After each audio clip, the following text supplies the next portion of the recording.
Now we have here a 112A boneless ribeye, and we're going to show you a different way to merchandise this. Now traditionally we would take this and cut it from front to back into ribeye steaks.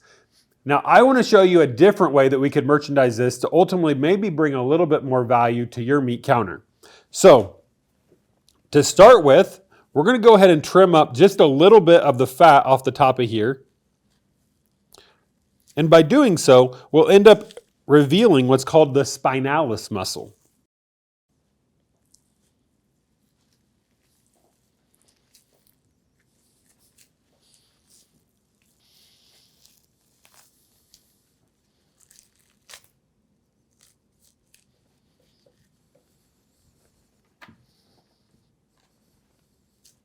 Now you can see right here we have our spinalis. It's kind of a semicircle on the top. So we're going to go ahead and just go right underneath that to remove it.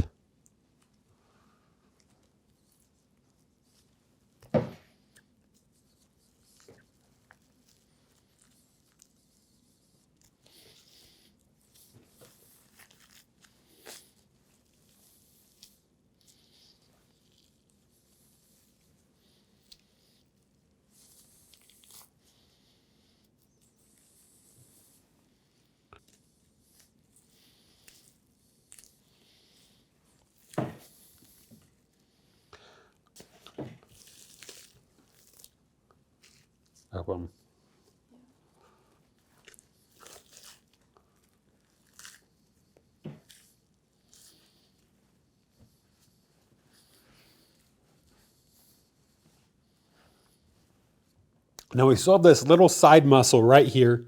We can take that off of our spinalis.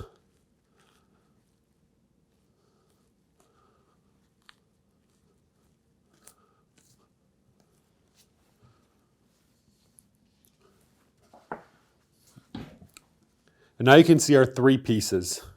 So let's start with our complexus. We could take this and perhaps cut it into medallions, but this is pretty small. You might be better off simply putting this into kebabs or maybe fajita meat or something of the sort, or maybe it just goes into trim as well. But if you're wanting to fully retail this, that's something you could do with that particular small muscle. I'll set these to the side for now. So the next thing I need to do is remove the tail off of my ribeye to make my ribeye fillets. So I'm actually, if you see here, you can see where the tail is, so I can go ahead and take that off of there.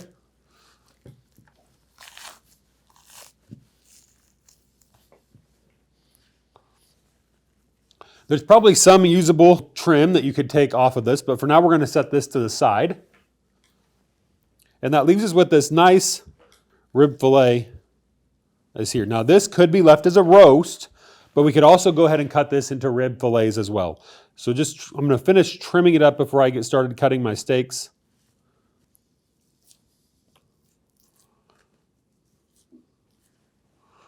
So here I have my rib. Now that I've cleaned up the fat off the side, we're ready to start cutting our rib fillets. So we can come in and just cut steaks out of this.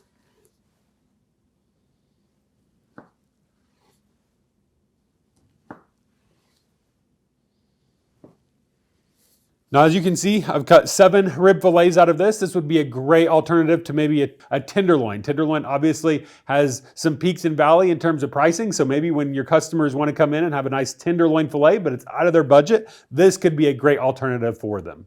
We've cut these rib fillets. The last thing I want to show you is what we can do with our spinalis. So now we have our spinalis. You might know this better as maybe a ribeye cap. If you ever had a ribeye steak and you save that side muscle for last, right? That's the dessert. That's what we have here with our spinalis. It is the best part of a ribeye. This is worth the money, okay? So you need to make sure you're charging appropriately for the spinalis. But to get there, first we do need to clean it up a little bit. As you can see here, there's a little bit of connective tissue right here, so we do go ahead and remove that.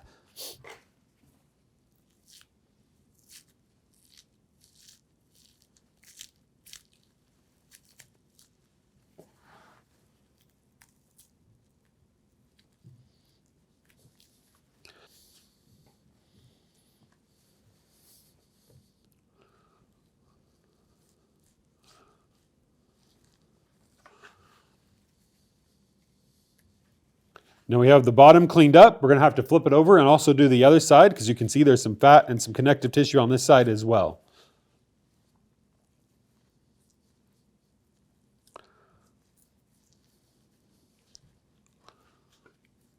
Now you see we've finished trimming up the top and the bottom, so we have this nice spinalis trimmed cut. Now there's a few different things that we can do with this. We could cut these into strips, we could skewer them. Ultimately, how you merchandise it is up to you. I'll show you a couple different examples. We could go ahead and, like I say, cut it into strips.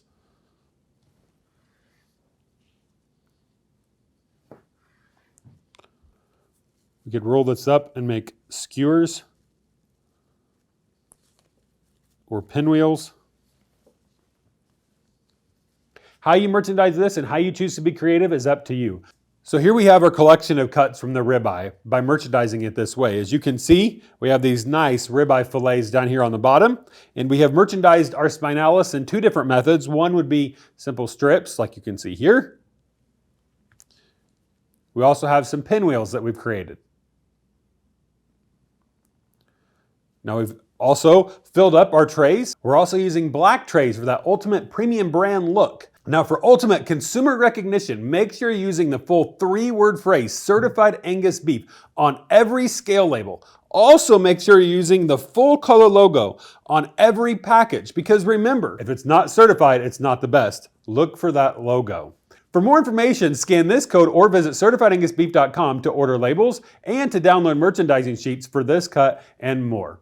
Now that's your Certified Angus Beef Meat Minutes.